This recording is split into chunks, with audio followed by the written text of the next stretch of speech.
bonjour. Vous écoutez l'épisode 41 de la saison 2 du podcast Revue et Corrigé.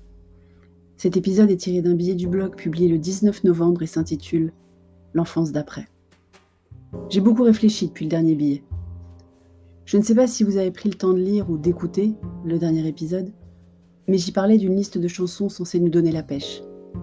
Et j'ai réalisé que si toutes faisaient partie de ma culture musicale, pourtant pas si énorme que cela, aucune ne datait d'après 1990, soit plus de 20 ans avant la naissance de Petit Dom.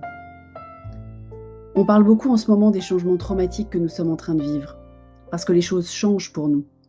Mais on parle peu de ceux qui ne partagent pas nos références de ligne de départ, et en premier lieu de nos enfants.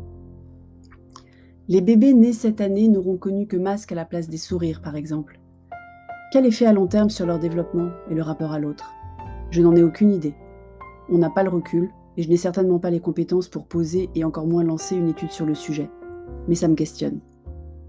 Mon encre, dans tout ce beans, c'est Petit Dom. Petit Dom et son acceptation enjouée de tout ce qui nous arrive, capable de voir le positif dans tout, en partie grâce à un caractère en or. Je suis bénie, allez savoir pourquoi vu mon sale caractère, sans parler de celui de chair et tendre, carrément la preuve que 2 moins font un plus pour ceux qui se rappellent de leur cours de physique. Mais aussi en partie parce qu'il a moins de bagages, moins de références et au final moins de renoncements. À 4 ans, en moyenne section, Petit Dom avait déjà vécu un événement marquant. Un anniversaire dans une crêperie avec tous les parents, car le samedi 14 novembre 2015, lendemain de la terrible soirée au Stade de France et au Bataclan, dans un Paris vidé de son âme. Sans sa maman, parce qu'en réunion de com de crise pour son boulot. Et après s'être fait virer tous les 3 le matin de notre café préféré par la police, qui évacuait par précaution toutes les terrasses parisiennes. Depuis 8 mois, il est déjà bien plus en prise avec l'actualité que je ne l'ai jamais été à son âge. Et mes parents adoraient l'actualité, la commentaient et avaient plein d'amis journalistes. Mais elle n'occupait pas notre quotidien comme aujourd'hui. Il me rappelle d'allumer la télé quand il y a une allocution. Il a son avis sur les ministres. Il reconnaît aussi les opposants et ne les porte pas tous dans son cœur. Mais à part ses commentaires d'enfants sur les intervenants de nos postes de télé, il n'est bien évidemment pas sur les réseaux sociaux, je n'arrive pas à savoir ce qui se passe dans sa tête en ce moment. Une espèce d'acceptation que tout peut basculer à tout moment. Une croyance inébranlable qu'on ne peut avoir qu'à cet âge-là, que si on est tous les 3 ensemble, rien de vraiment grave ne peut arriver. Que quoi qu'il se passe, on s'adaptera, et qui sait, ce sera peut-être très bien, voire mieux. Quel monde pour lui demain ?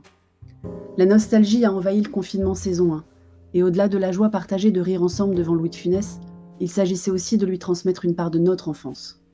On a même été jusqu'à créer nos propres soirées classiques, grâce aux plateformes qui regorgent de dessins animés vintage ou de films des années 80. En ce moment, on se fait la trilogie des Retours vers le futur, par exemple. Il nous reste le 3 pour mardi prochain. À ce sujet, on a revu Retour vers le futur 2 mardi dernier, censé se passer en 2015. Quand on voit en 2020 comme en 1985 imaginer notre époque, c'est drôle. Même s'ils avaient raison pour la visio quand même. Bien sûr, tout ce que nous entendions ou voyions dans notre enfance n'a pas forcément sa place aujourd'hui. L'humour, par exemple. On ne peut plus rien dire, on entend souvent. C'est pas faux, mais ça n'est pas vrai non plus. Il me semble qu'on peut, mais qu'aujourd'hui rares sont les humoristes qui ont la culture de De Vos, le culot de Coluche, le flegme de Desproges.